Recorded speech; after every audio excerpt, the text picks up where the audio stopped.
Hi, everybody. I'm Lisa Tversky, and here with me now are Tali Arieff and Menachem Hoida, who are going to be presenting a workshop at our upcoming conference entitled The Invisible Child: Understanding and Working with Children of Divorce and How the Experience of Divorce Impacts Lifelong Relationships. Welcome, guys. Thanks for doing this. Thank you. Thank you, Lisa. So why don't you tell me, just give us a little brief taste about what we can expect from attending your your workshop, what we're going to gain, what we're going to hear about, what the focus is going to be. It's such an important subject, which I think touches everybody in one way, shape, or form, and certainly many of our clients. Where are we going to be going into this subject? There's so much to talk about. What are we going to hear? So I appreciate that question, Lisa, so much, because one of the things that I've been hearing from colleagues leading up to the conference is some of the questions that they have about working with children of divorce. And there are so many questions, including how to navigate the practical aspects of custody and consent and court. And the truth is that where we're going to be coming from is really looking at a different perspective, looking at it from the child's perspective. One of the things that I've noticed in working with children of divorce in my clinical practice, and also in looking at the research, is that a lot of the research looks at those questions of custody and how divorce impacts children versus not divorce. But there's very little that looks at what is the experience of children when they're going through a divorce, when they experience that unique type of attachment trauma, and how does that impact their development and how they look at social relationships as they grow up. And so we really wanted to develop a workshop that brings that perspective to professionals who are working with children of divorce, not just in the years as they're going through the divorce, and not just in the years where they are children, but even as adults, looking at how that experience of divorce impacts them. Because that's something that I noticed in my practice, even in working with adults, is there are specific types of trauma and relationship patterns that seem to be related to that experience. And so wanted to really start to work to bring that perspective and to begin a conversation. I think it's an important conversation for us to be having in our field. So to learn, to both present my perspective and to learn from Tali's perspective, and also to learn from other people's perspective, and starting that conversation about what is that like for children going through that?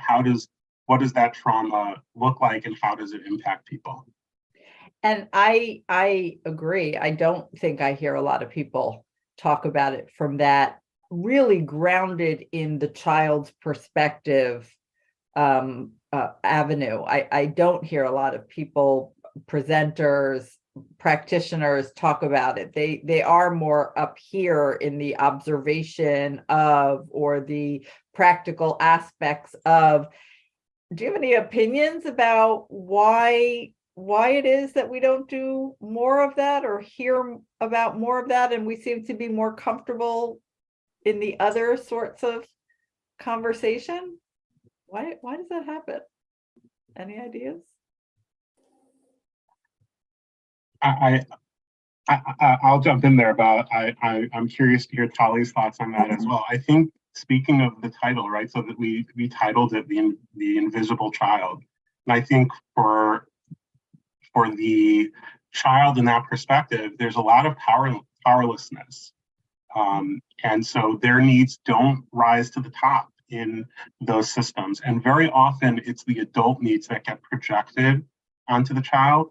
One of the things that I think is important about understanding the experience of divorce for everyone is that everyone going through the divorce, the mother, the father, the children, and everyone else who's involved, and it could be communities and families that are involved, it's an incredibly painful and difficult and traumatic and scary process.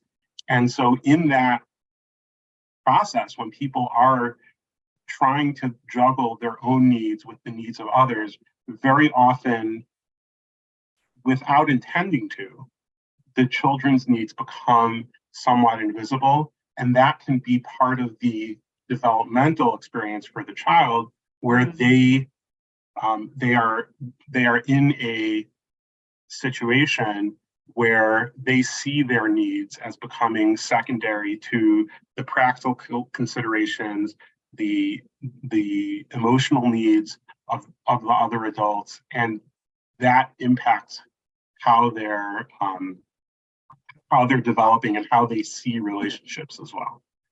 Wow. And do you think Pally, I guess I'll address this to you. Do you think it's the pain aspect that's sort of the most painful part? And so we cope by addressing and dealing with, stuff around it much more than actually get down to putting ourselves in the place of that invisible child? I think you're hitting on something very true, which is that when people are vulnerable, they either get avoidant, which is focusing on the practical, or they get preoccupied, which is focusing on their emotions, everyone's feelings, in a way that's not making them a firm object able to hold the child's experience. And unless the parent themselves has a very secure attachment style, most people do not have the ability to lean into vulnerability and to get out of their own head and their own experience if they've never been in that experience, right? We've never fully experienced another human being's life and world. So I think that's a very challenging thing for parents to do all the time. I don't think kids are invisible just in divorce. I think kids are invisible all the time. Okay. That I always, just a few minutes ago, I was sitting with parents and explaining the process of play therapy. I'm a play therapist, and how children speak through play. And the parent said to me, in all innocence, do all children speak through play, or just if something's going on? Adults don't remember children's reality. They don't understand why children do things. Very often they see things as misbehavior, or as or it can go the other way. The parent can be so concerned with the child and so worried for the child that it's hard for any parent to parent in a way that is fully in tune with the child's inner experience. I think that's why we have so many parenting books like Dan Siegel's Parenting from the Inside Out, or How to Talk So Kids Will Listen. It's hard for people to get in other people's heads. Right. And I think that's the challenge of parenting in almost any situation. Right. And I think, I'm sorry, I was just going to say, I think it's very true that all children are invisible and powerless. And I think that gets compounded when parents are going through their own crisis and don't necessarily have, neither of the parents has a full picture of what's going on, because things get so compartmentalized.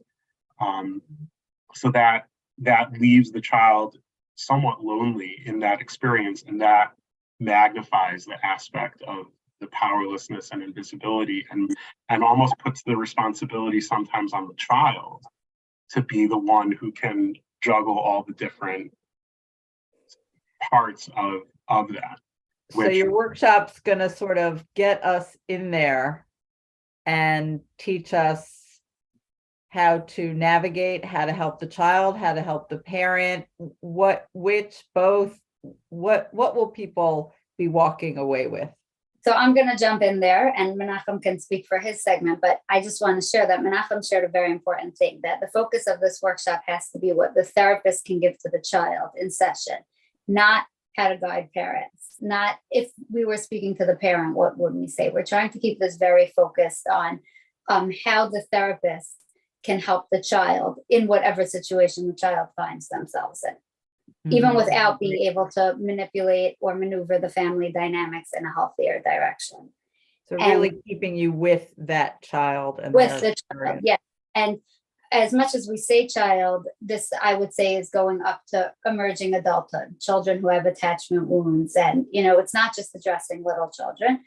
Right. And I would just mention I have these two books in front of me, Ed Tronick and Robert T. Muller, and I'm going to integrate their work with some analytic personality development pieces and focus very much on the use of the therapist's use of self from an attachment perspective to hold and process the child's reality so that their development is healthy. And, you know, I do that all the time with kids of all sorts of challenges where many times kids are falling into defensive patterns where they're acting out or they're you know, internalizing or being parentified or whatever it is. If we can process with the child adequately in the right stage developmentally, many of the attachment wounds or personality development wounds that lead to personality disorders can be prevented. And that's Wow. what I'm really focusing on. Wow. And I think that it really all starts with understanding, right? So I think that understanding what that experience is like for the child and understanding what it is that we're observing, putting it into a framework is very important. And so what we're going to try to do is start with that understanding the experience of the child, understanding it through the lens of concepts like moral injury and development, and then be able to provide those tools for therapists, whether they're interacting with children in that childhood stage, as Tali said, in the early adulthood stage, or even I've been finding a lot of adults coming into my practice who have these unhealed wounds. They could be well-developed adults, and they're experiencing these impacts on their adult relationships because there are unhealed wounds from that childhood experience of divorce. Mm-hmm. And so giving therapists tools to work with that in a constructive way is really what we are going to try to focus our workshop on doing. And then, like I said, also learning from our colleagues. There are so many other great related workshops throughout the conference. I know on Sunday there's one on parental alienation, and then Mark Banchik, who has done such great work, is also presenting, I think, on Friday. So having that be part of a conversation, I think that's the part that I'm looking forward to as well, is those conversations during the workshop and then after the workshop, and hearing more about that and continuing to talk about what we can do to support these children. Amazing. Well, we're, looking forward. We're close to the conference very soon. Looking forward to seeing you and hearing about all of this. It's such an important topic and angle to this topic. So I'm looking forward to having you guys there and to seeing all of you out there. January 4th through 8th. It's a long one this year. We're looking forward. We're jam-packed, and thanks guys for doing this. Thank you. Thank you.